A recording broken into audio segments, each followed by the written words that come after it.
Hello. Can you hear me? Yes, sir. Hello? I can hear you.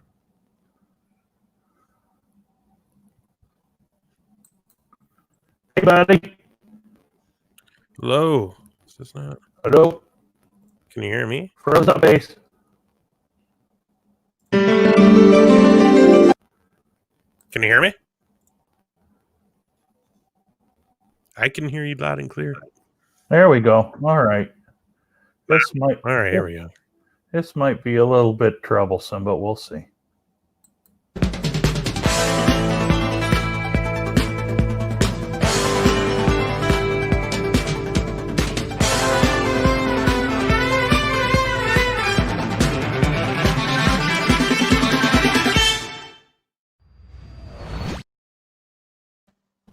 Good Tuesday evening, everybody. It's me, Masked Comedian X. And look at this. I am in a fancy hotel in Boston, Mass. How you doing, Big Boss. Hello. A? I'm doing good. Cold. Is it bad down there?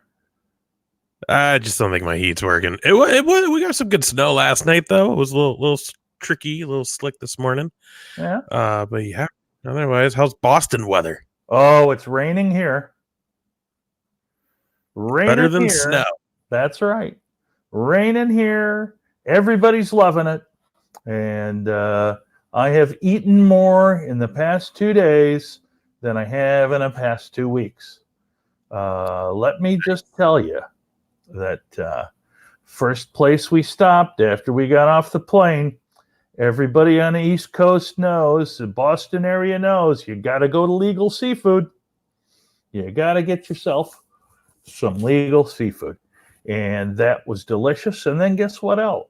About an hour and a half later, we were scheduled for dinner. Oh, nice. Yeah, holy cow, man.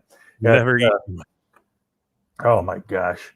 And so that was all fine and well and good. And the hotel has actually pretty nice breakfast for a hotel. And so we had that.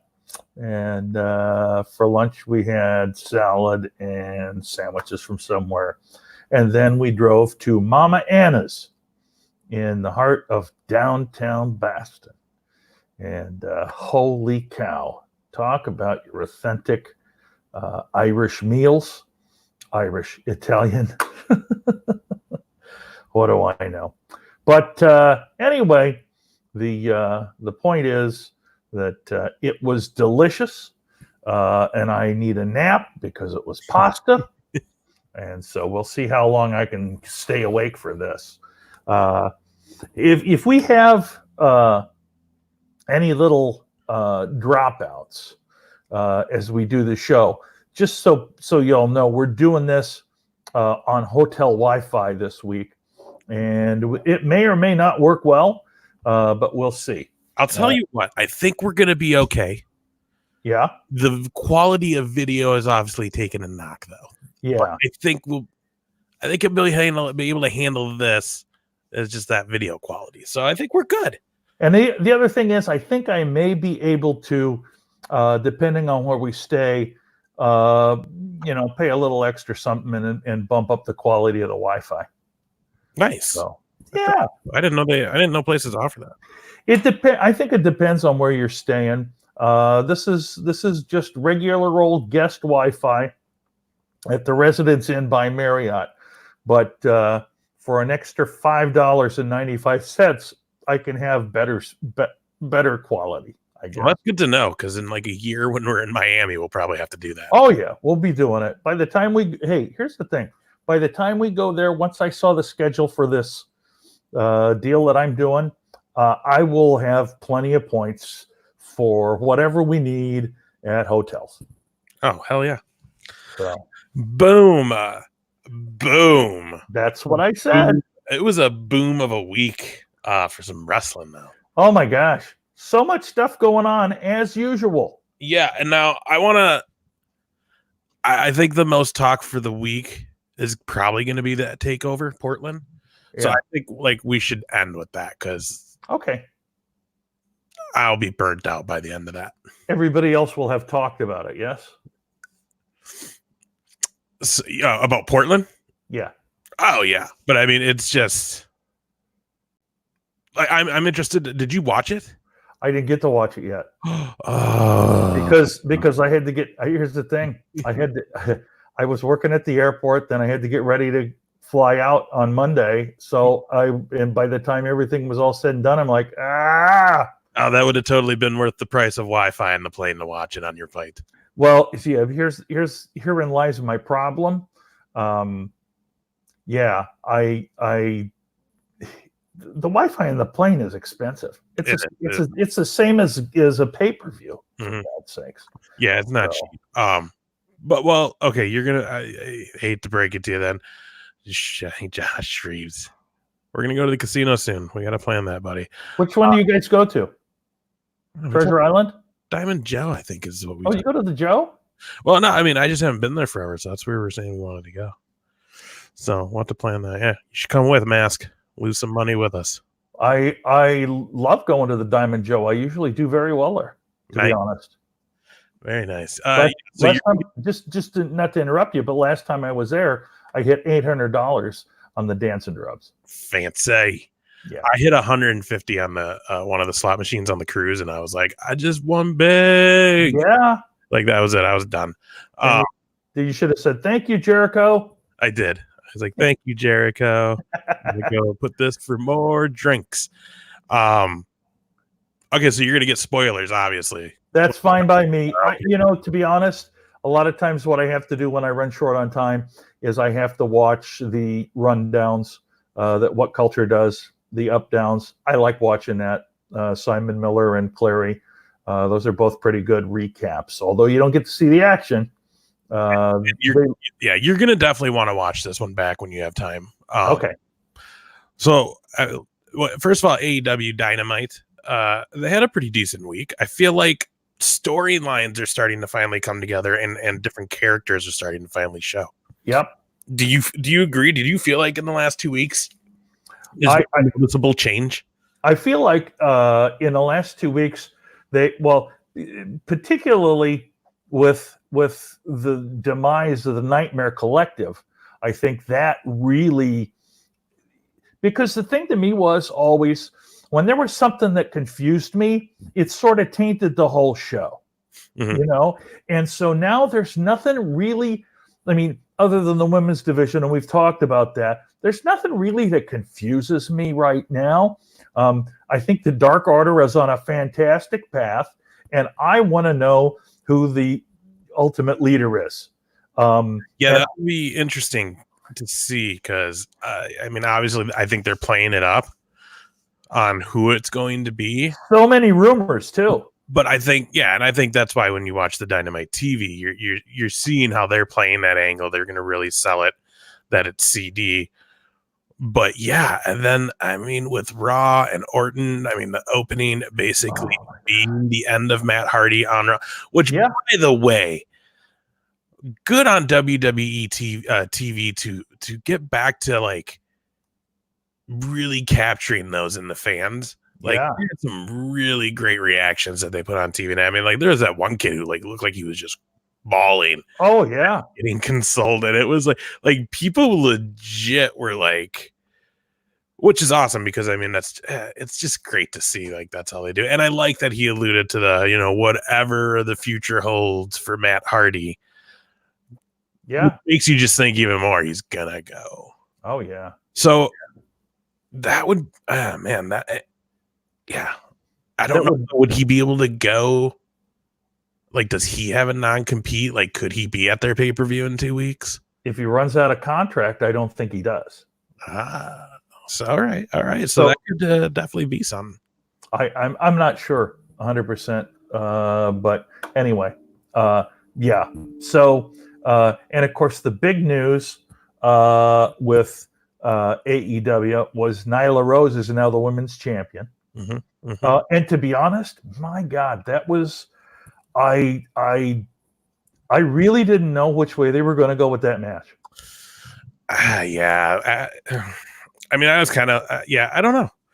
It was really, really a tough match to really call. But what was it? Wasn't that their third match? I think it was. So But it was their third match. Then I mean, yeah, writing kind of be on the wall because they're not going to go to that well a fourth time, especially with right, the criticism they're getting on their women's division right now. So. Yeah, I don't know. I mean, it's cool. This is what I thought. I mean, we talked about this. This is what we thought they were going to do initially. Mhm. At, what was it, Double or Nothing or All Out or whatever? Yep, I thought Nyla was going to win it then. I did too. Cool that, first ever transgender, athlete to hold the title. That's cool. I know that's a topic of discussion as well right now. And I know certain people in the industry have maybe said some things they maybe regret now or just were being stupid. But the thing too, though, is I don't know because it really seems like they're building Britt Baker up to be this mega heel, yet Nyla Rose isn't a face either. Right. I don't know where this is all going, and to be honest, I really think they're. I don't know. I don't think they're gonna see the results they're hoping they're gonna get with Britt Baker. I just don't see it right now. Although I will say that she's becoming more entertaining with what she does, and to be fair, Shivani is a perfect foil because he just sort of sits there and looks dumb, which is what he was used to doing with Heenan. This is true. Yeah, I agree. But yeah, she can't be. I don't see her being top talent. I don't know. I don't.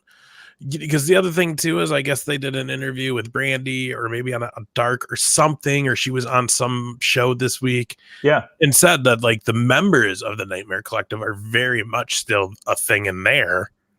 It's just not that, and it's not with her. Yeah. So I mean, they're gonna probably pop up, and then I mean, it sounds like Awesome Kong's gonna be gone for a while, if even really coming back. But again, her role too was player coach. Yeah, that was known. Very big career now, acting. With Glow on Netflix. So it is what I just again. There's a lot of talent we're not seeing on that women's division in AEW. So maybe that's what we'll start to see. But I like the storylines we're seeing. I like that there's a Darby and Sammy thing going on. I like that we finally have an official challenge issued to Jake Hagar for his match in ring, which is going to be phenomenal. And against Dustin Rhodes is going to be even better. Like that, great match. So that's gonna be some fun things to watch. Plus, it's just that they needed that. You know what I mean? Oh, they gosh, to kind of start picking up some steam, and just no one was mentioning him and why he wasn't wrestling till finally Dustin did it. And you were waiting because you thought it's either going to be him or it's going to be Luchasaurus. Yep. One of these two are going to be the one to have that first match with Jake Hagar, and it's going to be a huge deal. I'm glad they went the way they went. Nothing against Luchasaurus, which looks like they're going to go with Wardlow now for him, which is cool too.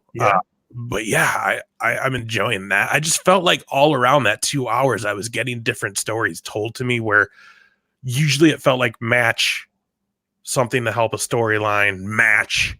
Like those first months was a lot of just matches, story, like where now there's footing happening. Now we're seeing these tag teams coming out and establishing who they are, the face, the heels. So now we'll start to see that intertwine the further we get with all this, especially because the whole Kenny and Hangman thing is gearing towards them having a singles match. Yep.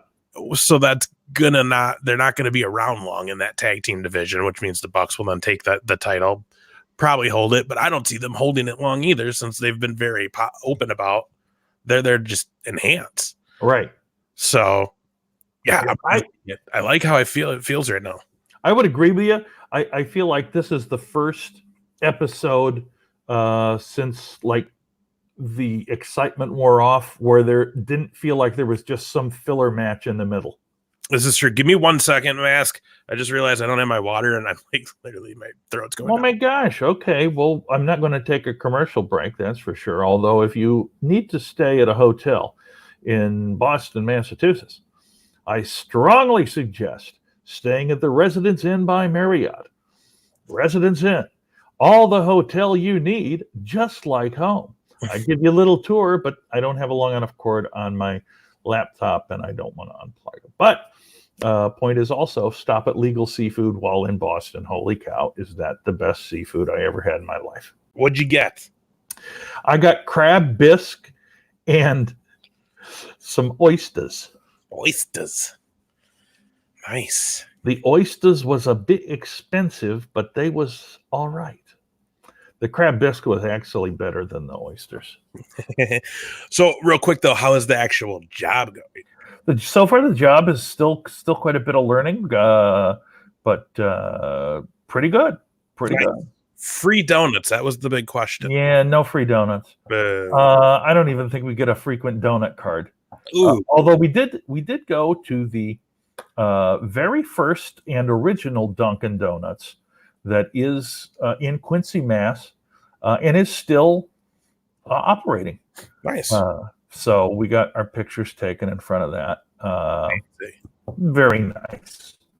But we're excited. We're going to see the big training show tomorrow. We'll be part of that show in 3 weeks when we come back. Very cool. Yeah. Very cool. So what else happened on AEW Dynamite? Anything else worth talking about? Obviously, MJF. Jungle Boy had a good match. Yep. Moxley and Santana had a good match as well. I like that Jericho watched it from the press box again. Yep.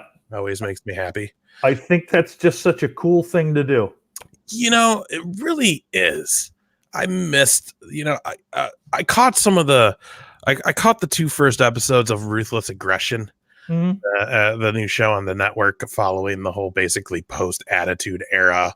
And man, they were pulling some of that stuff back then still. And it was just it's those little things like that seem to be missing sometimes, now. Yeah. Again, though, I like that he does that. That's Jericho, though, for you. He has that old school feel, but he can go with the times. Yeah, absolutely. How'd you feel about Brandy being on commentary, though, during MJF and Jungle Boy? I will say this. I understand why they did it. It seemed like it was a bit strange, but I feel like they had to do it in order to portray her as far away from the Nightmare Collective as possible, to say that that's erased. And what'd she say? I've done some things wrong, and I'm sorry for that. And here we are back in black, or whatever, ready to roll. It's weird. It came off weird because you knew that they were not acknowledging that 4 weeks ago she was out there tearing what's his name, Excalibur, apart for wearing a mask. And she just comes out. She's like, I'm sorry to you. I know we had some disagreements.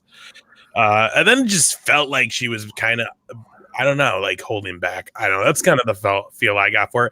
She did really good in a lot of the Elite stuff back before All Elite was officially going. Right. And I feel like for some reason that's dropped off. She was pretty entertaining in some of those videos. Yeah. Still to the day when they did the whatever after all in the next big one, paper. Or nothing.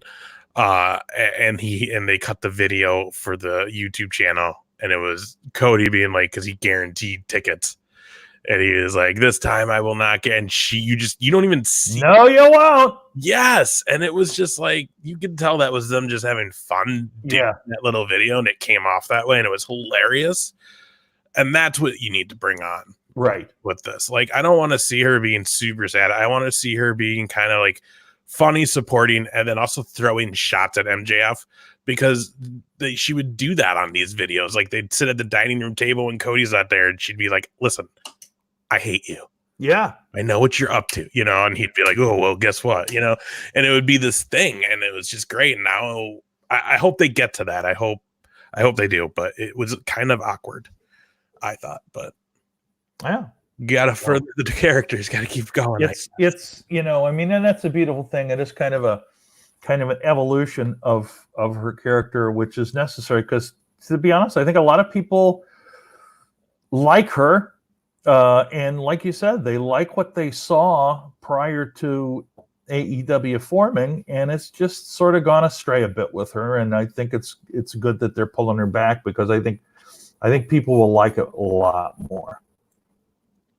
This is true. Now, so again, overall, a really good Dynamite. And then I also feel like they got a solid build going on right now for Revolution, which is in 2 weeks. Yep. So that's going to be a good time. So I'm enjoying that. I'm excited to see tomorrow night's episode, see where they go. But did you catch SmackDown? Did you catch the big date? Otis and Mandy. I did not. I have seen clips. Obviously, that night saw stuff online about how that went. Ziggler being Ziggler. Yeah, I like that. I like that setup, though. I like that. Well, how this is gonna play. Was she like into it, or is it gonna come out that like she was like, no, go away, but we just didn't see it? Yeah, whatever. But like, either way, Otis can't lose in this situation. No. As far as like just how over he's getting with the crowds. And I'll tell you what, I also agree with the fact that Ziggler is horning in, because when Otis wrestles Ziggler's, he makes everybody look good. Yeah. And this is going to be just fantastic, I think, for Otis, and it's going to really boost him even more. And I have to assume at some point that Sonya Deville is going to be involved as well. Mm-hmm. But to this point, she's not quite as much. And this thing with Ziggler is going to explode, and it's going to be great. But does this potentially hurt Heavy Machinery, though? I think it does. But let's be honest. Both of the guys are talented, but the standout and the breakout was always going to be Otis. Right, but my worry is Otis, he's over, but he's over to the point that he can have a solo career. I think time will tell on that. But the fact is that at this point, he can always go back to Heavy. Here's the thing: I don't even remember his partner's name. Tucker. That's right. So see, but therein lies one of the problems. Because why I know that? Because you looked it up? No. It has nothing to do with Tucker. Because you went to school with him? No, it's because of how Otis always talks to him. He's always Tucky. Oh yeah. It's like he's always Tucky. I just feel like it is all Otis. Yeah. In the ring, though, it's not, obviously. No, correct. They're an amazing pair of athletes, and they complement themselves well. It's almost like another Viking Raider experience. Oh, yeah. They just are a little more on that real babyface side. Yep, I agree. I'm excited because it's the one thing on SmackDown right now that I'm really, really interested in. We're in another spot again with Bray Wyatt / The Fiend, where I'm like, I don't know if you guys are going to pull this off. I almost feel like they're making it worse. There's definitely inconsistencies going on with that right now, and that's showing. And then again, I feel like a weird spot right now because you're going into Super Showdown, but then you got, Chambers right after that. Yeah, it's all steam ahead to WrestleMania. Yeah. See, the hard. They got to get the Super Showdown out of the way. Yeah, because again, that's a show where we don't usually see a lot of real big storylines get enhanced. Obviously, Ricochet Brock Lesnar match. Where's that going for Mania? Nowhere. Yep. Yep. See, that's the whole thing. It's like, it's unfortunate. They'd be honestly, they'd almost be better off if they didn't even televise Super Showdown. Yeah. Because let's face it, it's a money grab, and there's not going to be anything that's a really good story, and there's going to be, whatever they got going on. Is Hogan going to do something with Wyatt? Because that was teased in the last Firefly Funhouse I saw. And if that's the case, I don't even care about that. Right. You know, I mean, and I'll tell you, I mean, I was a Hulk Hogan fan from way back in the AWA days, and NWO. I love the NWO, but 60-year-old Hulk Hogan, get the hell out of here. I mean, that doesn't do it for you, brother. It doesn't. I mean, and speaking of that, and this is when the 16-inch. 6-inch pythons, 26-inch python, whatever the hell it is. It doesn't make any difference. I just want to mention this because brother, I say racial slurs while I'm getting it with my friend's wife. Yeah, there you go, buddy. I just want to mention this also because it's absolutely fascinating to me. I don't know why Hulk Hogan is not doing this yet. I just saw on Cameo. You know what Cameo is, yeah? Oh, yeah. I just saw that Ric Flair is doing cameos. Oh God, they're probably like what, $100 for 10 minutes. $500. Like how much? $500 for what? How long video? About a minute. Oh, get the hell. Go to hell. But dude, I mean, let me say this: if you had $500 extra laying around, if you made enough money that $500 didn't mean anything to you, would you put down $500 to have Nate do a promo for our show? I'll give Jay Lethal $10 to do Nate's promo on our show. There you go. Nice. Fuck no. Oops, sorry. I tend to try not to drop F-bombs on our show here on YouTube because I know they don't like it, but hell no, I ain't giving them any of that kind of money. Well, and then I'll tell you, I'll take it a step further. I'll throw another $10 in on Jay Lethal if he gives us some of Macho Man. Yeah. Oh my God. Machismo, like Jay Lethal, we're gonna hit you off. Is he on there? I have to go look again now. When we get done, I'm gonna have to go scour what the hell's the name of it again? I just forgot it. But I'm gonna have to go scour it and see who is actually available. Because, I mean, there's a lot of people that are available that I think to myself, oh, my God, for that much money, I would totally get them to do a promo for this show.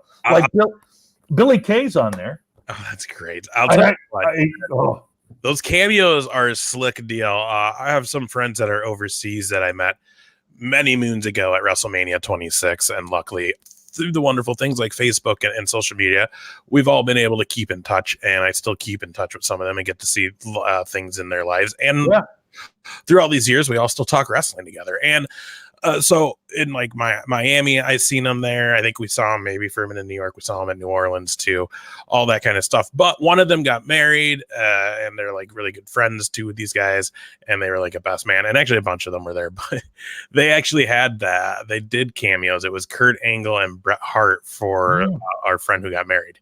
And they did that at the wedding on their like big screen in the reception area. They played these videos. Unbelievable. It was Bret Hart, and which it's cool that you can do that. I mean, I personally, I don't know if that would do anything for me. I would just be like, why did you spend money on this? Like, if I see him outside, I can give him like $5. He'll do it. Yeah, but the point is that your average everyday Joe that's not in the industry like you are, it's not going to run into him outside anyway. What if we give Flair like $30 and we just get a missed call from him? You think he'd go for that? Yeah, Rick, just let us call your answering machine. Like that's, bargain. That's all I'm saying for it. I understand. I understand. They're wrestlers. I mean, they're used to haggling over stuff. $20. All we want is the ooh. Don't even have to throw the W. Like $20 for an ooh, $5 for a woo. Like, hey, come on, man. Woo. It's nothing for you. It'll take you 2 seconds. Just help us out. Just go woo. Good Lord, that's hilarious. That's cool though that he's doing that, but I think it always those cameo things are so cool, and they always it surprises me who's doing them, and the thing that surprises me, obviously, $500 for Ric Flair is insane and ridiculous, but there are some wrestlers that are well known that are like $25. I know. Oh yeah, right. It's great.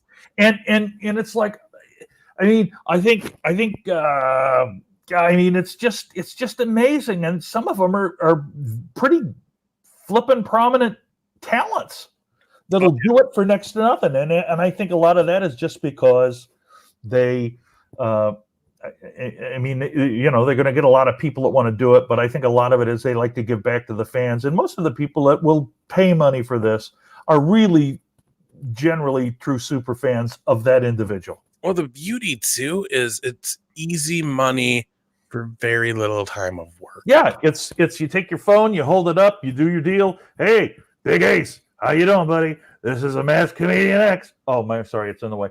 But you know, it's nothing. It's nothing that they're doing. I mean, and you can see with Flair, you can see he's just sitting in the chair and his arm is dropping and wiggling around, and it's like, sweet, that was $500 worth. Just to play that scenario out, that video call from you. Hey, Ace, it's the Masked Comedian. First thing out of my mouth is, I'm not paying you for that. That's okay. The first one's free. Everything else after. I'll tell you what, no, you know who's making bank on that is whoever developed that app. Oh my God, yeah. Oh my gosh. I mean, gotta figure they're probably getting 15%. Well, and it couldn't have been easy to get all of them, these, you know, famous people to just sign on initially to this thing. Yeah. So, yeah, that's an amazing thing. But yeah. So anything, what's going on with Goldberg? Because I didn't watch this. Who is he actually? Yeah. So I didn't go watch on Friday. Sorry. Because I was out at the airport. But so basically, and then the other reason I didn't get to catch up on anything was on Saturday I took my grandson to see Sonic the Hedgehog. How was that? You know what?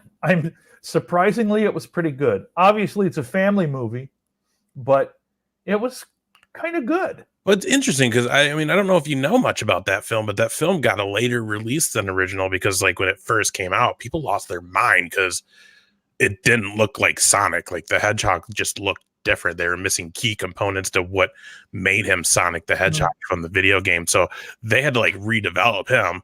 Yeah. Delayed it by a couple months. And then like kind of out of nowhere, just all of a sudden was like, hey, it's coming out now. But there was no high anticipation. People were like, this thing's going to flop like crazy. But I'm seeing people who've seen it saying, no, it actually wasn't bad though. It was kind of fun. Yeah. It was one where, and this is a good gauge because obviously my grandson's 4 years old. He did not get real antsy until towards the end. Oh.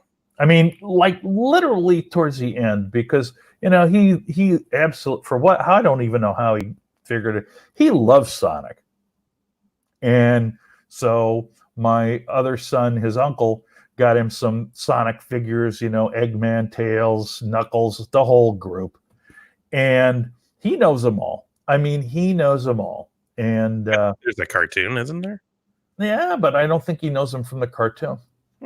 Here, I'll give you an idea. Here's how much my grandson loves it. On YouTube, somebody has taken all of the story parts of the video game. Oh, nice. And back-to-back them all the way through. Nice. My grandson and I watched it. He was enthralled the entire time, and it was 2.5 hours. Oh my gosh! And he just was, he just loved it. I have trouble getting through 3 hours of Raw. I know. So wait, are you showing your grandchild wrestling yet? No, because we're afraid he might do something to his sister. Ah, boo. Which is what, although before his sister was born, we monkeyed around with him and we taught him to do promos. And his best promo was always, "This is my town." Yeah, it is. Yeah, and then he'd jump on us on the bed, which I think has probably contributed to my arthritis in my back. It's all right. But no, he's not. We'll put it this way: he is prone to doing a lot of hitting already, and so it's just not something that you can really do at this point until he can understand that it's not something you do to people. Give him a few more years, and he'll get it. Yeah. Okay, well, let's move on from SmackDown then, because I just, I don't think either one of us really have been keeping up with that. It's hard on Fridays too, man. That's like it's Friday. Yeah. But let's get into Monday Night Raw quick, and then we can do Takeover. Yep. Obviously, the opening was solid. I actually was kind of like, I'm tired of this now. Like, I don't want to see Randy Orton keep coming out to try to explain why he did what he did. Yeah. I was totally expecting a Jeff Hardy appearance. I was too. Rumor was he was at the Performance Center last week.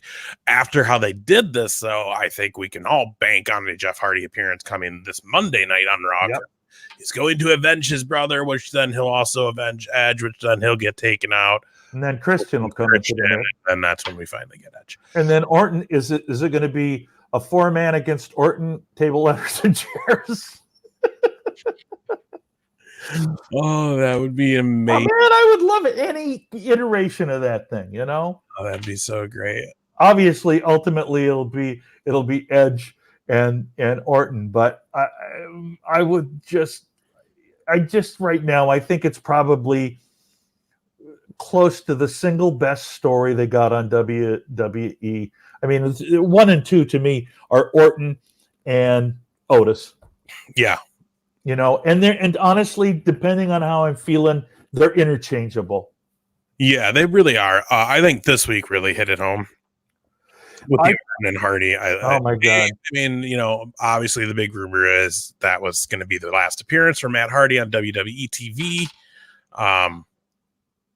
And to be fair, it really looked like Orton killed him.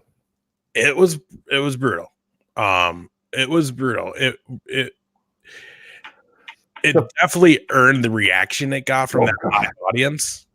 Which, if you watched it, if you didn't watch it, like, people were in some pretty shocking looks going on, and then there were some people who were legitimately upset, tears in yeah. Or as Ric Flair would say, with a tear in my eye. Which, by the way, how the hell did Charlotte not cut that damn same promo after she won the Women's Rumble? At least that line. Why didn't they give her the chance to do that? You know, I think in a lot of cases, I think what they do is they don't look back to history. And particularly with Charlotte, they should be doing that. Well, and I know that they don't, and I get that they want, you know, she also probably wants to kind of keep on her own track and not just everything. But that was an iconic moment. I mean, you got Ric Flair finally coming to WWF. You have him going in at number 1. You have him winning the Rumble. Not only winning the Rumble, but the WWF World Heavyweight Championship at the time. One of the ones that actually looked like a legitimate title, too. Yeah. Just a beautiful belt. And then that epic promo at the end where that camera gets close and he's just with a tear in my eye. Like, oh man, and then Heenan and Perfect right next to it. Like, it was beautiful. And like, just, that's a big moment. Yeah. You're going to see many parent, child, wrestlers do that. Each go and win a Rumble. That's just a big moment. So I feel like that was a moment lost, a good way to pay honor. And then the fact that he was there and he was backstage, like, come on, you should have did it. He could have been your Bobby Heenan back there. Like, I told you should, whatever. It would have been really special, I feel like. But he was probably busy doing cameos. He probably was just back there like, just a minute, Charlotte. I gotta do a $500 promo for Matt in Michigan, who's working on you got to go and watch those. They're ridiculous. Some of them. Imagine if he was doing this though, like 2 years ago when he was still like heavy drinking before he almost died. Oh my God. Like, people be getting cameos that, like, they're gonna just be like, hey, I just got a 2-minute video of Ric Flair yelling at me about nonsense. That was Woo! Jim Ross. Woo! Jim Ross. Gene. Like, whatever. Anyways, so Orton, Hardy, solid opening. Really good way to get things going. And again, it was just a really good moment. And Orton is doing a really good job about getting over. Then we had is it Rowan versus Aleister Black come out? Yeah. Rumor is this. It's a spider. Did I just spoil that, by the way? Not for me. There was no real anticipation of that. But the rumor going around is that they're going to it's going to be some sort of spider. I thought we were maybe going to find out what it was this last Monday because of Rowan hasn't had a legitimate opponent. He's been getting jobbers. So to see Black is like, all right, well, this is the guy they want to do something with. So like maybe this is where we're going to see. And it wasn't. It was, a decent match, but nothing. Black wins, and we don't see any reference to the stupid Kate. Yeah. So whatever. Yeah. Charlotte comes out to answer to what she did at TakeOver. Spoiler alert, she was there. Yes. We're going to get into it anyway. So obviously she was there, and she challenged Rhea Ripley, or accepted the challenge of Rhea Ripley. And if you notice, the colors she was dressed in, very NXT'd out on Monday Night Raw, Charlotte was. I'm really interested to see how this goes, because if she wins it, what are they going to do? Like, Charlotte's on NXT. Yeah.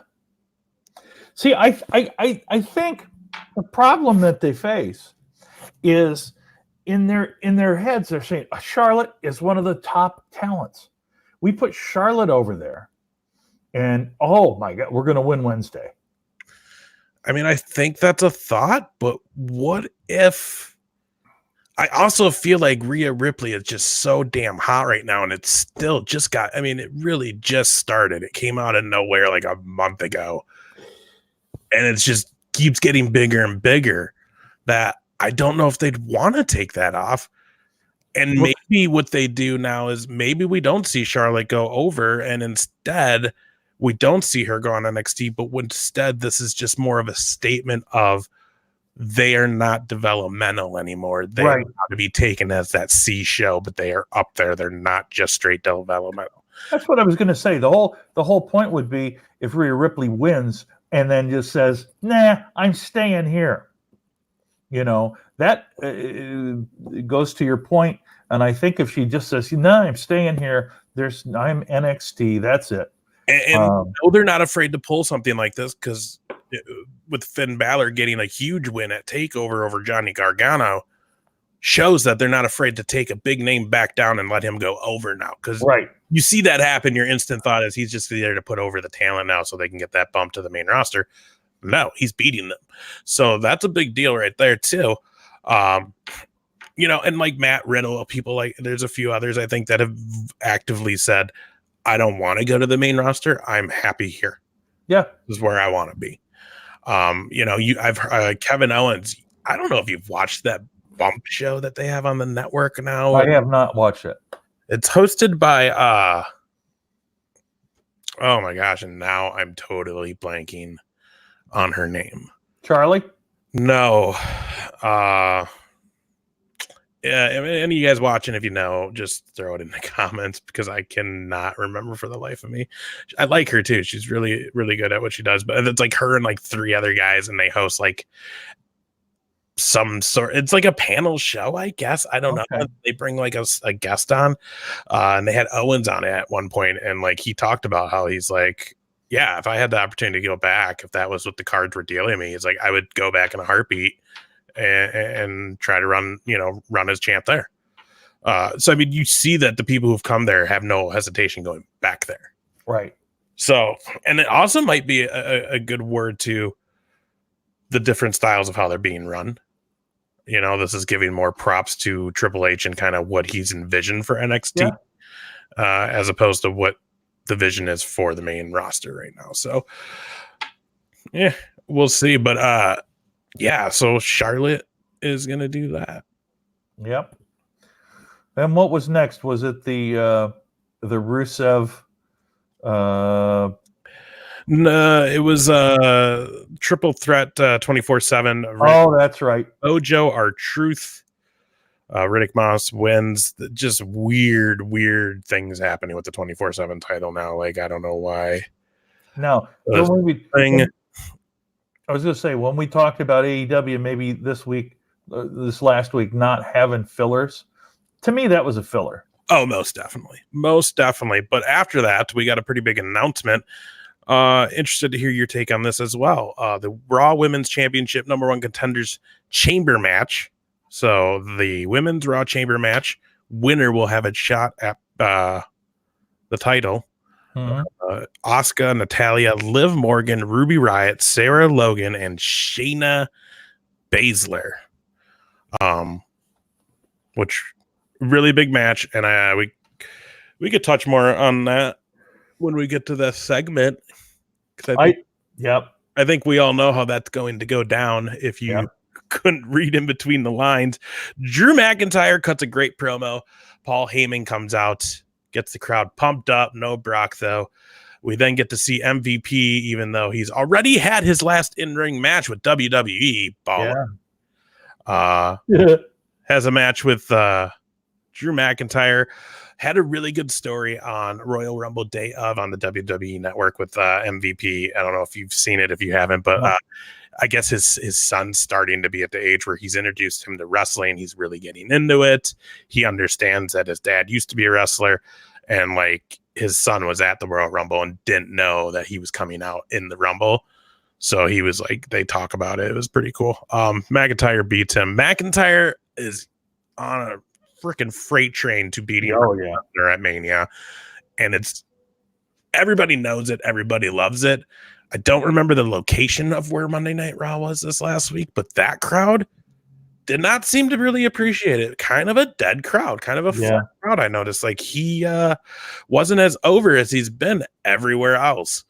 It is what it is, I guess, though. But then we get Becky Lynch basically throwing money out, trying to say that she's going to just beat the crap out of Shayna Baszler. Shayna Baszler comes in on video. They do that whole spiel. So, I mean, writing's on the wall here, right? Like, Becky Lynch is going to interfere in the chamber match to make sure Shayna Baszler wins. I mean, no way about it. Seems silly, but I guess it's a way to get it done. I don't know, man. I like the fact that I like the people that are involved in the chamber match because I think it's going to be good. I'm glad I'm excited to see Ruby Riott back, although I don't know. I mean, I think Liv Morgan's return was wasted. Her return should have been interrupted by the Ruby Riott return. Should have just skipped the whole Lana stuff. Absolutely. They could have held her back until Ruby was ready to go and then done it. But you live with what you got. And so now apparently you've got the whatever you want to call it with Lana and Zelina Vega. And I like what Zelina Vega said to Lana. Nah, we're business. We're all business. Is this just a cheap way for Lana to have another lady lover? I feel God, I hope not, because to me, it's like it's so contrived with Lana.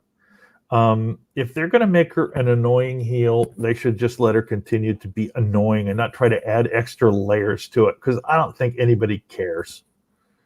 You know, it's like she's annoying. We get it. Well, and the sad part is in that whole promo, like Bobby Lashley and Lana definitely got outshined. Oh yeah, Zelina Vega and Garza. I mean, they ruled that segment. It was all about them, and they were both great. You know, in front of the camera saying what they said, to the point that like you forgot Bobby Lashley was there. Oh yeah, he was a part of this whole thing because he didn't say anything. So yeah, I like that Elimination Chamber, man. I mean, it's like I said, it's a setup to see, I think, Becky Lynch interfere. She's going to make it because you're going to have that moment, you know, like, oh, I'm rooting for you. And what better way to build how much she wants to get her hands on her than to interfere in an official match to make her go over? Like, I want to fight you so bad. I'm going to help you win this to ensure that I'm getting you and no one else. Now let's throw a monkey wrench into the works, though. What happens if Elimination Chamber is when Ronda comes back? Well, But then how does Ronda, because the chamber's full already. I understand, but if Becky's just going to interfere, maybe Ronda comes out and does a run in to stop it. I think the only problem with that is you just then killed anything you just did with Baszler. Because it just shoves her behind because it's well known that that's Ronda Rousey's little friend. Yeah, that's true. They all follow her around. That's even why Becky mentioned in the promo on Monday, I've ran through this person and this person, even Rondi, or what does she call her? Yeah. Yeah. Remember. But yeah, so I think I don't think we're seeing Rousey before Mania. I don't think that's going to happen. Maybe, who knows? We still don't know what's happening with Bayley. Sure, no kidding. And that championship on SmackDown. So, I mean, maybe Rousey comes back. She goes there. I don't know. Obviously, her coming back, people want to see the 4 horsewomen versus the 4 horsewomen. Not going to see it because, that's going to, again, kill Baszler's push. Yeah. And if Baszler came up alone, that obviously means the other 2 are not ready for main roster, which is why they're still in NXT. And to be honest, they haven't played a big part in NXT yet.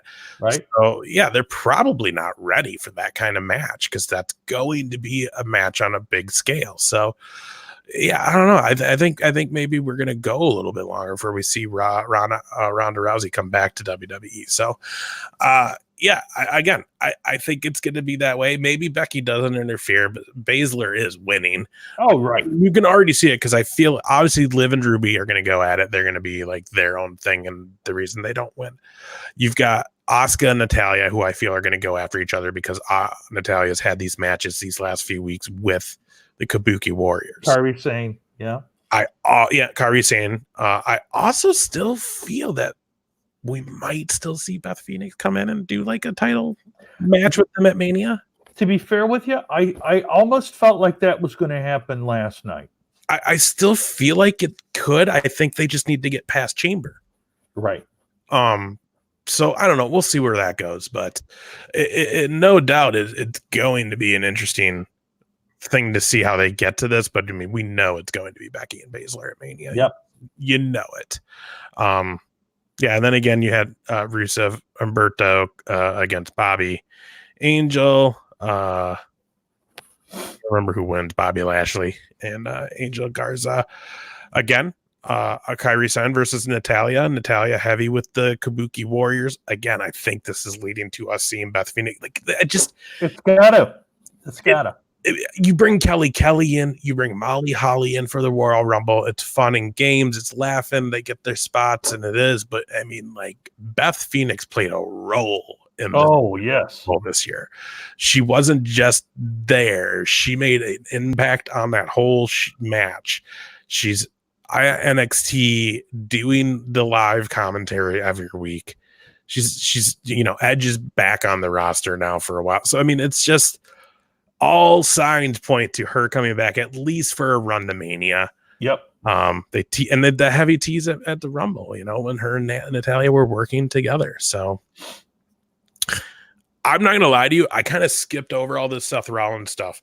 I just you tired of it? I'm tired of it. It's rehashed. This whole I'm gonna give a sermon. Yeah. To me, it's so just a really just watered down version of the straight edge society and what Punk was trying to do with that. And it's just, again, it's just like, I don't. It's one of those situations too, Ace, where you've got the same guys doing the same thing week after week after week. And whoever's in charge of that program is doing a really terrible job and a disservice to those guys. Because there's more layers that they could put onto that, but they've so focused on this Monday Night Messiah thing that it's like they do with a lot of things. It's like, oh, this is a great idea. Let's beat it like a dead horse until there's nothing left in it, and they always go too far with these things. Yeah, and it's just. they just don't need. They're wasting a lot of talent in all this. And Now you've got 3 freaking tag teams tied in this that are now out of the tag team title picture. yeah, Oh, wait, take that back. The champions are the Viking Raiders, aren't they? no, the champions are Seth and so not only do you have 3 of them, that like you just shut the rest of the tag team division down now because it's literally those 2 Raiders and Street Profits. And then I don't know what's going on with Samoa Joe. I thought he was going to pop up. Maybe he's still feeling a little hurt. I don't know. I thought, he made his return the week before, so I thought he'd somehow play Impact.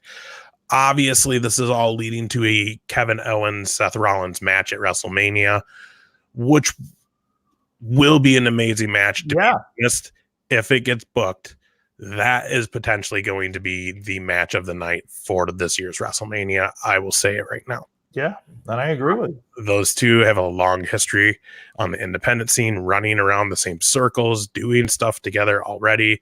They've known each other for many, many years. Those are the ones that when they work together, you get that gold. So it's going to be good. But it's just right now, it's just like, I'm going to just skip over this. I'm not too worried about it. Well, and it's again, we've talked about it before. The segments are way too long. It was long, yeah. I mean, you go through this whole big. Buddy Murphy does an introduction, by the way, only known as Murphy now, which is another stupid thing that they have a tendency to like to do. But goes through the whole introduction. He comes down, and if I'm not mistaken, they have a commercial break before he even does anything. Before Rollins even says anything. Am I wrong about that, or is that just? Yeah, I think so. Didn't they go to like PIB? That's the other. That might have been it. What's up with WWE pulling Dynamite's move with this picture-in-picture all of a sudden? Well, because they think it's effective, and that's something that they're doing differently from us. So that must be. Let's do it. That must be one of the ways they're beating us. Damn it, do it. It's good shit. I don't like it. Drives me nuts on both shows. It is. I want to see the match. I can skip over all this BS. Let's just get there and see that match. OC comes out though, and now this was an entertaining segment. Obviously, again, guys who know each other and run the roads together. They were killing Tokyo together and Japan together. They know what they're doing. They know each other. So obviously you're getting gold from the 3 of them together on the TV. They're hilarious. AJ's cockiness, but then complemented by just like the goofiness of Anderson and Gallows just makes for that perfect trio right now. Whoa. That was beautiful. And then on top of that, now the heavy rumor of Taker AJ at Mania. You saw that last night. You see that the seed has now been planted with his promo of running through the people that he's run through, or how he could be compared to being Mr. WrestleMania to the likes of these people, even naming Undertaker with a little more emphasis on it when he said it. That this is where we're going. We're going to see. And I almost feel like the names he said, I would almost have to look back. But I feel like the names he said was almost like a list of like, these are probably the people we're going to see him deal with before we finally see Taker come out and like deal with them. Because he said it could be Brock Lesnar, Drew McIntyre, Roman Reigns, Ricochet, The Undertaker, Shawn Michaels, Razor Ramon. I mean, obviously we're not going to see those guys. Again, though, it's like those are the names that you're seeing. Plus, by the way, I love the nicknames they give each other. Little Ricky is what he was calling Ricochet. Like, that's just classic, man. That's just classic. So then Ricochet comes out. They, do their thing. Obviously, we're going to get a Ricochet AJ Styles match here. Probably not this week, coming week, but probably the week after, because I feel like Gallows has to go for that win on Anderson's behalf. But again, I love Anderson in the no, I got this. He's always that guy. Like, remember when they came out with their tag when they were doing the promo with the Viking Raiders and they come out with the trophy and like he's the one like, ugh. carried it out when Gallows is like 7 foot tall and he could just carry it like a basketball. Yeah. It's a great dynamic, and it's going to make for some really good TV when we finally see Taker come back, if that is what's going to happen. And then AJ is a guy that will be able to make you not realize how old Taker is in the ring. Correct. At Mania. It's going to be well done. You know, it's not going to be a super showdown. Right. So that's going to be cool. And then we they ended with the Messiah match, didn't they? Yeah, they ended with the Messiah match, and then that's when we saw Street Profits come back out, and basically which standoff. To be honest, the contrast between the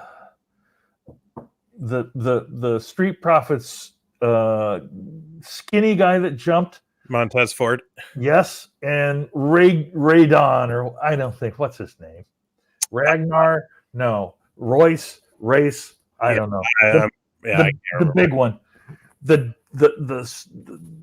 juxtaposition of this huge load coming down, and then the other one jumped twice as high as he did.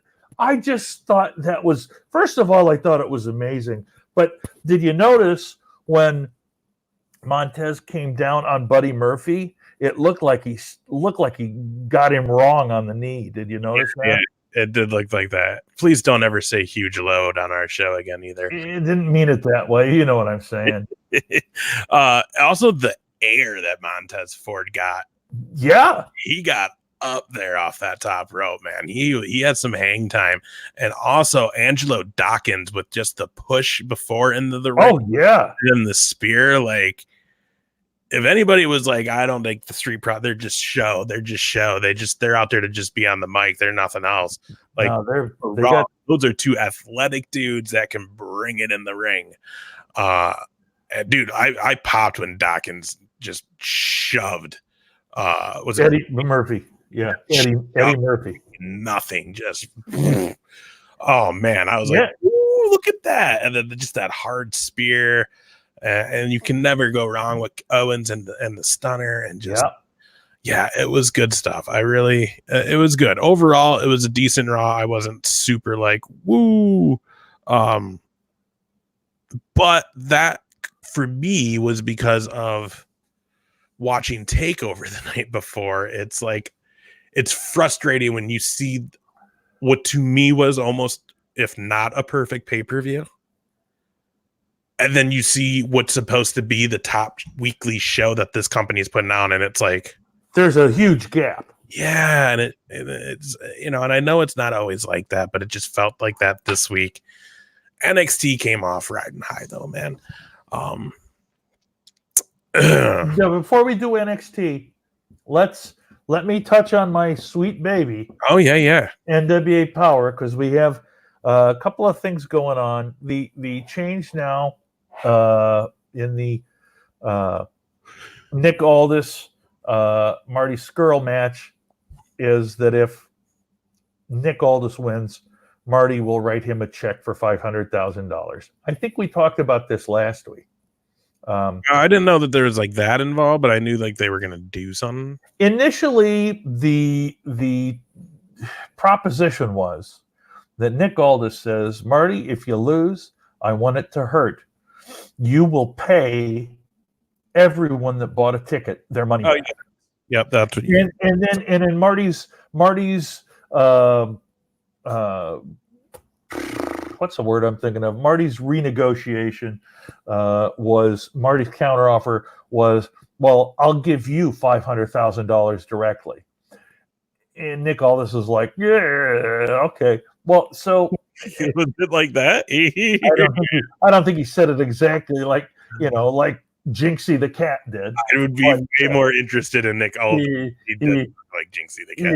Like, I will take your money. That would be outstanding for the national treasure.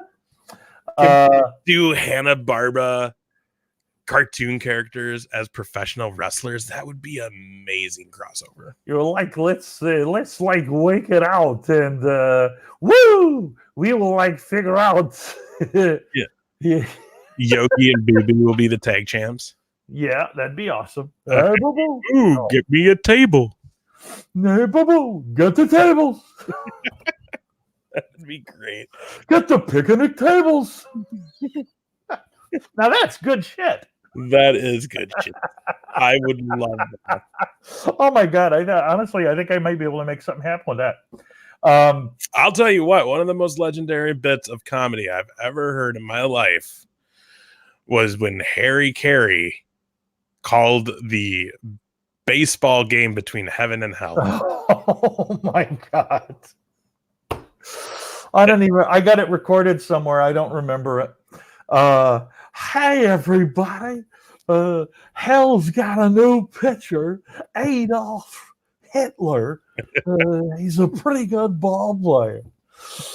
That is still, oh my God, stellar bits. You know, one of the hard things about doing that stuff though is that there are not a lot of people that know who Harry Carey is. If you're under 30 years old, you don't know.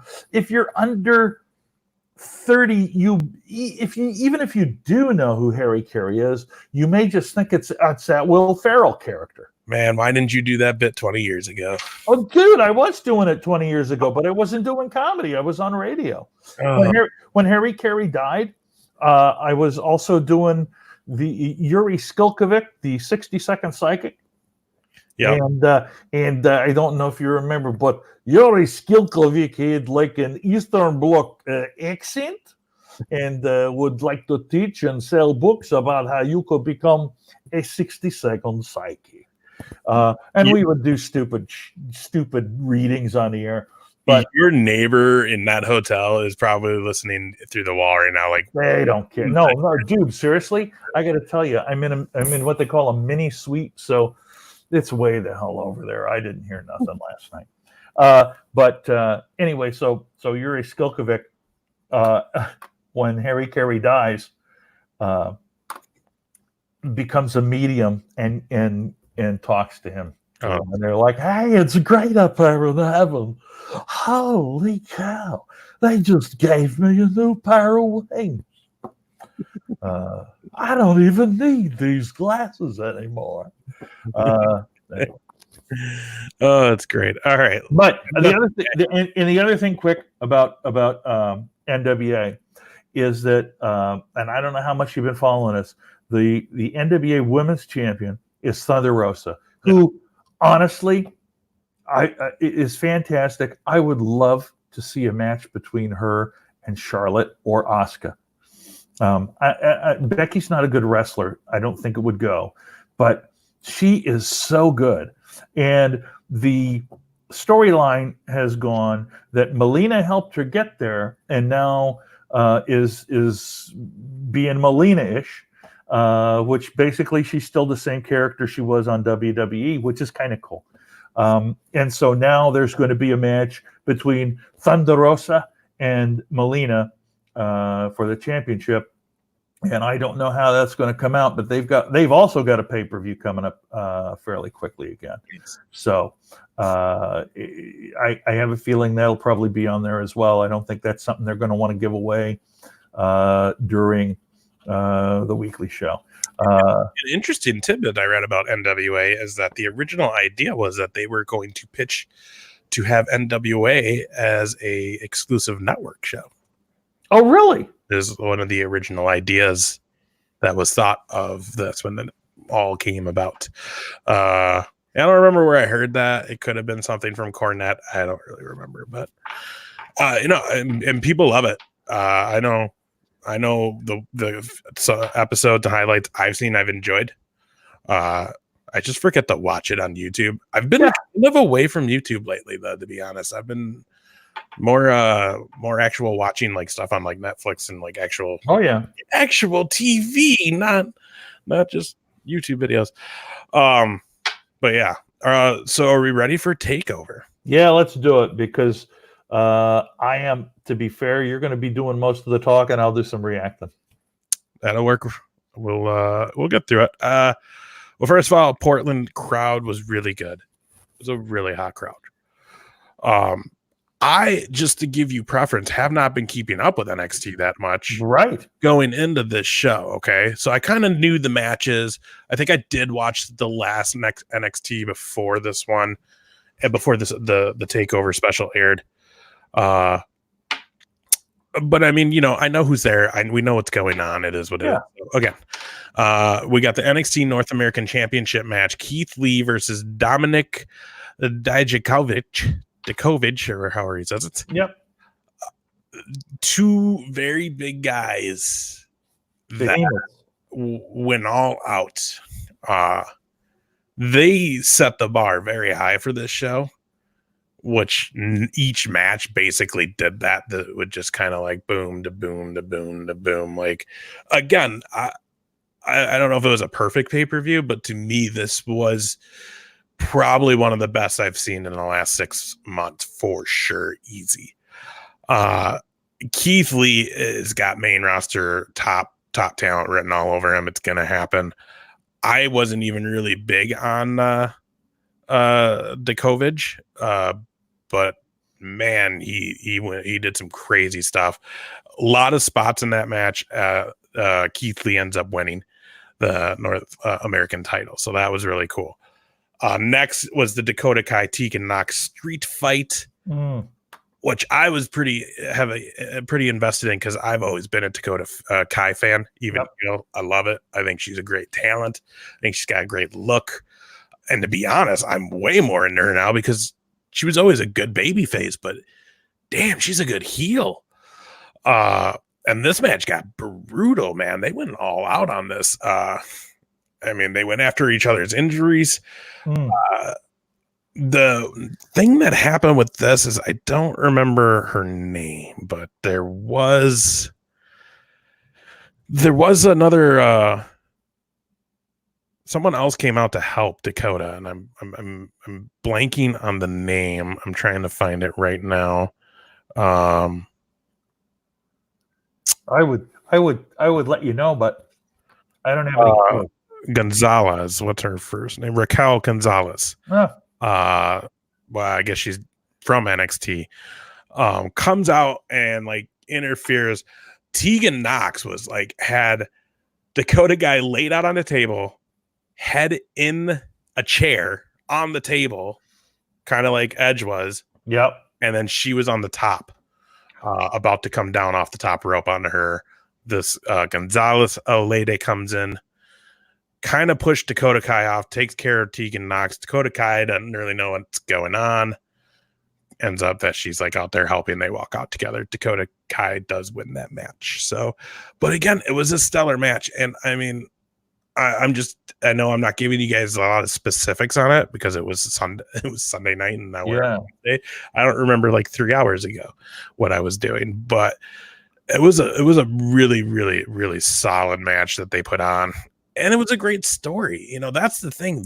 All these matches had great stories. And I'm going off of watching War Games and one NXT episode going in the go home. You know what I mean? So like Keith Lee and Dijakovic, and I know I'm saying his name wrong. They were together in War Games, but you knew that there was that tension and they were going to go, and they did. And it was amazing. You know, Dakota Kai Tegan Knox, best friends. Team Kick, Dakota Kai turns at War Games. We get this street fight. Doesn't sound like that's over either, so that's cool too. We then get this match of Finn Balor, Johnny Gargano, you know, Mr. NXT, you know, the Johnny Wrestling, the NXT beloved. Yeah. And then you got Balor, who was what Johnny Gargano was, you know, however many years ago. He did it before him, you know, so to see that match, it was phenomenal. And they went all out on it. No one held back in any of these things. Some brutal chops, just some good spots, really good flurries. It was just a technical match. It was really good. And then Balor winning was the big surprise on that one. Because again, you're thinking, right? You're thinking he's just there to help push these guys over. All right, you're going to beat me. Go to Monday Night Raw or go to Smackdown. And that is not it. He won. Finn Balor won. And I like that they're calling him Prince. Right. I really like that they're bringing that back. I almost wish he could go to Prince, back to Prince Fergal Devitt instead of Finn Balor. Prince Devitt was just a badass name. Yeah. When he was rocking that on the indies. So like that would be cool too. Yeah, it was a really, really good match. And then you get Rhea Ripley versus Bianca Belair. Super good match. Yeah. Very physical. And Rhea Ripley gets the big win. They show their respect to each other. And then that's where you get Charlotte come in, which happened too. It was a nice tight spot of basically like shoulders up of Rhea Ripley with the belt in there, not showing the ring, not showing the crowd behind. So, I mean, you knew that's the thing. You know when things are going to happen if you watch enough wrestling, just by the production side of it on TV. So, like, you knew that camera close up tight on Rhea Ripley meant, dude, Charlotte's coming in that ring from behind. And sure enough, Charlotte came in from that ring from behind, put her down, grabs a mic and says, "I thought about it, and I'll see you at WrestleMania," and then does the natural selection right on her. So it was pretty good. Not the night for Undisputed Era. We're finally seeing cracks in Undisputed Era.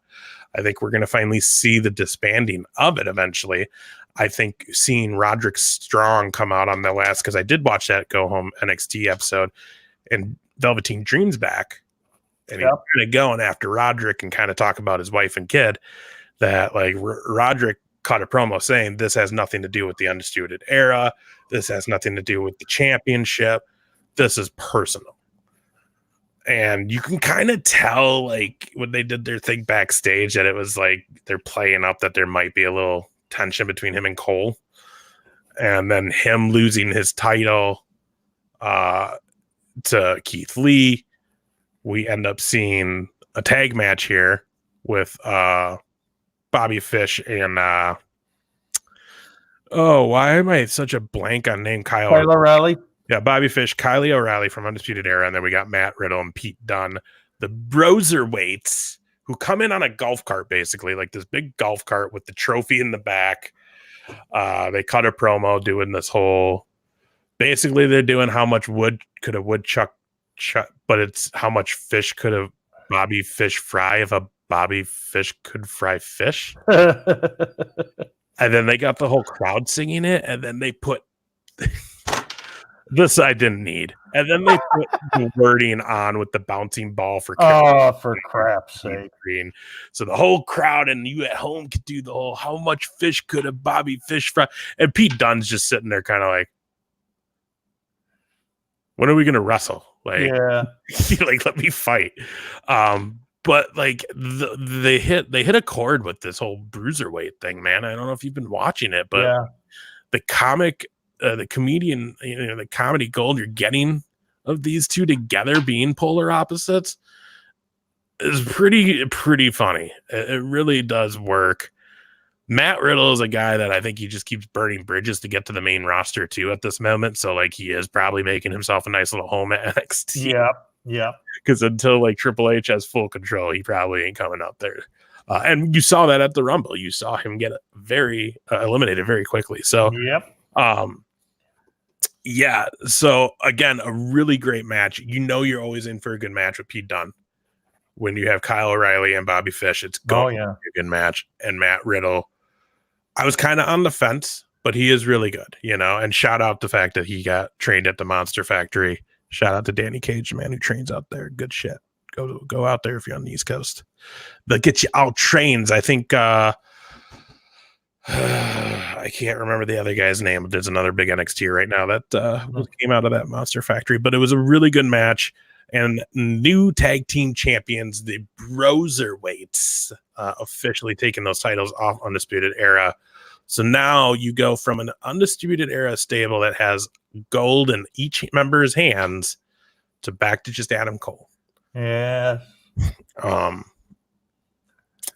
Well, spoiler, back to Adam Cole. So we get into the main event, Adam Cole versus Tommaso Ciampa.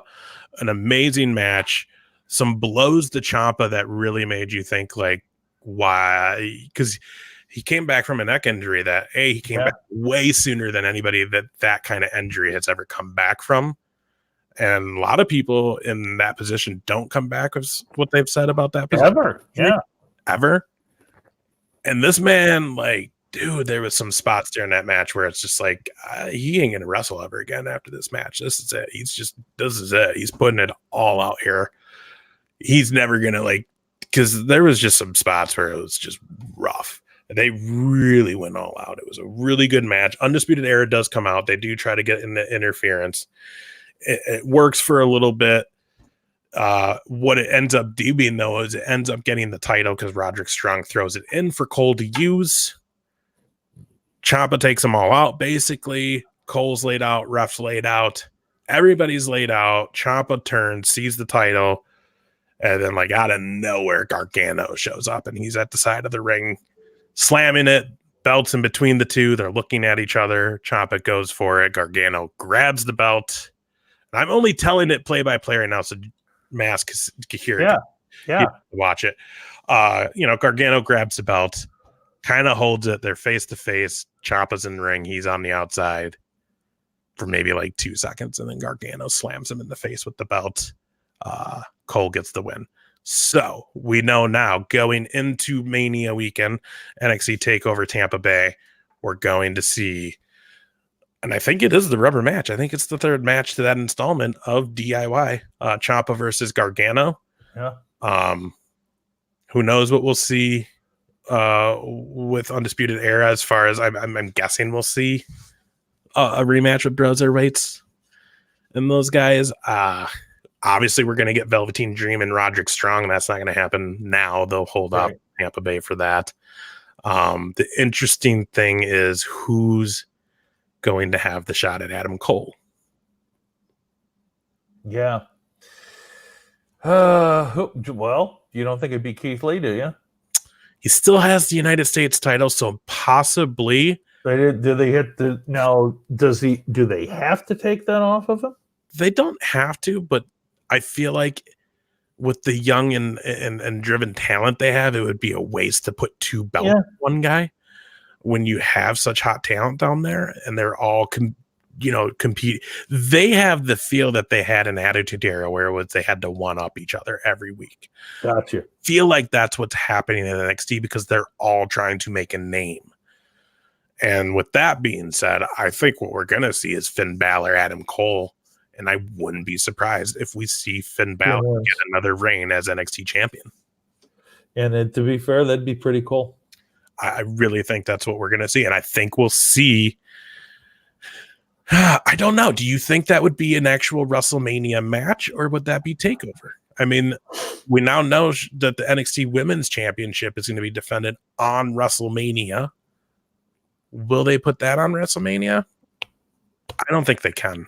I think that would hurt the TakeOver show. I think you're right. If you take every one of your championships and put them on WrestleMania, there's no reason for anybody to even watch the TakeOver, I don't think.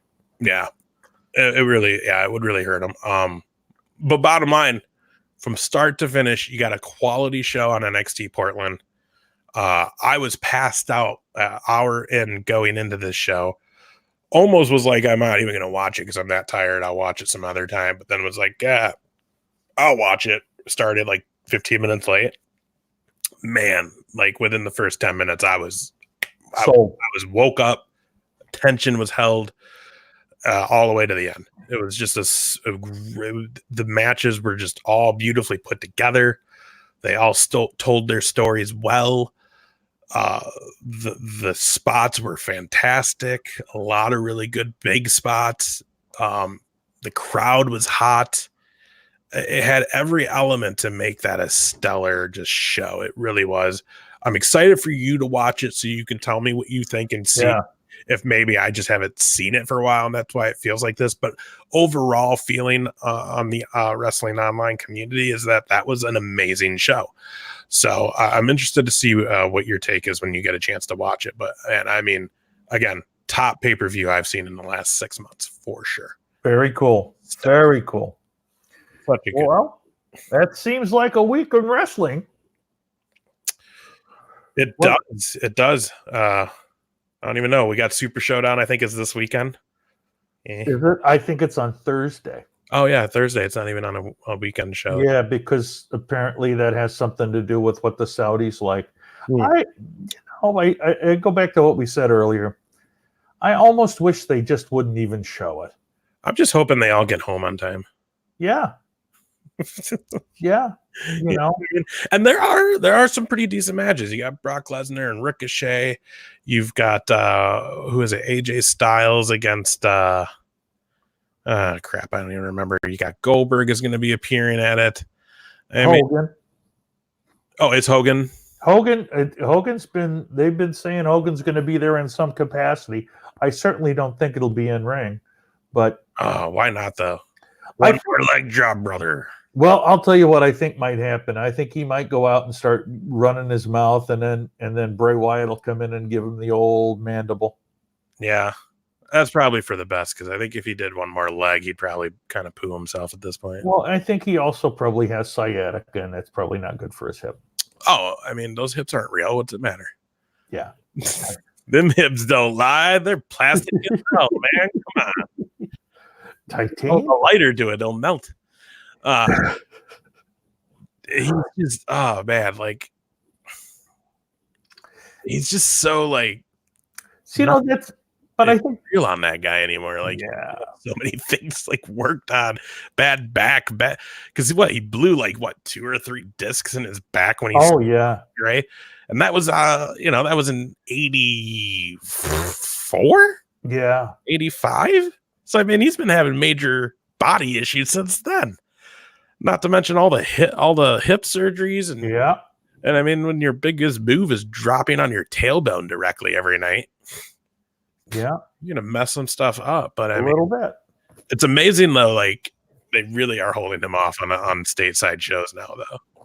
Oh yeah, you know what I mean? Like, there's no reason to have him anywhere but on the alumni roster list on the website, and just leave it at that, Yeah, that's very true.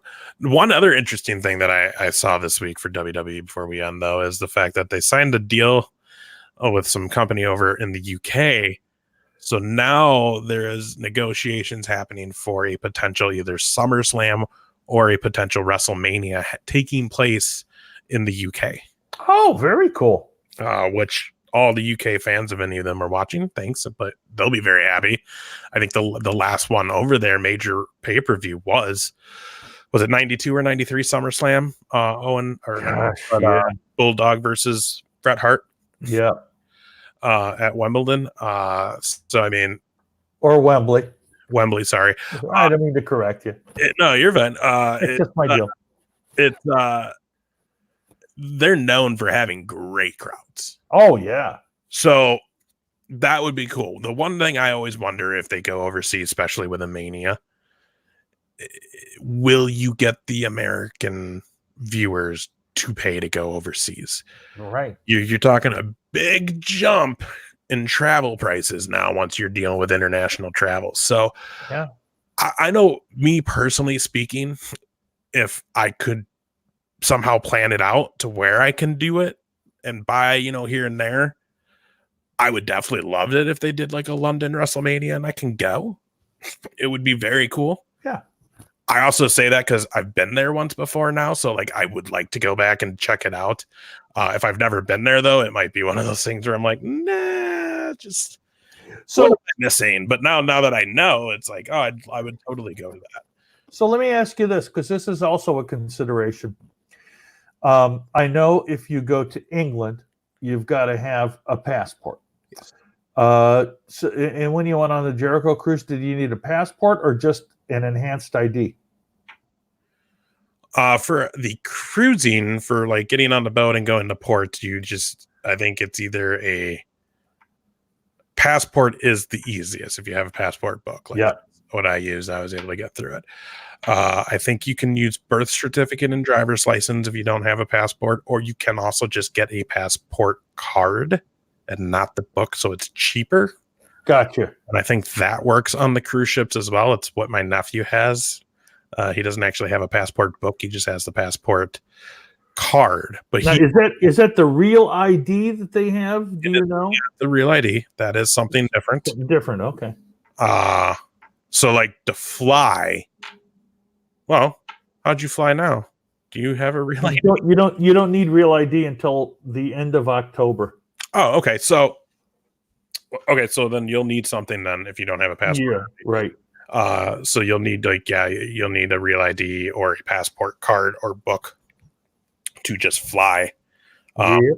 So yeah, but yeah, I don't think you need a passport book is not required, but I definitely will use it. I'll tell you this though, leaving the boat when we got back to like actually get out of the port, like they scanned my passport book and it was a tense like 10 minutes that I had to stand there because he kept looking at me and like everybody else was getting past. And then it was our turn and he scanned it and like, hang on a second.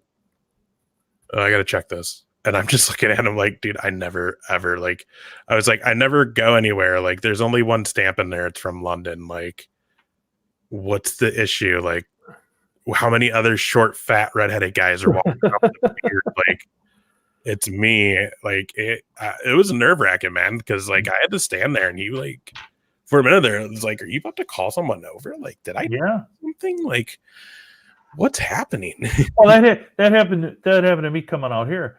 I got into the line and then I got pulled out and said, "Today, go walk by the dog." I'm like, why? It's just random. I'm like, I've learned and I've worked at the airport long enough to know that you don't argue. No.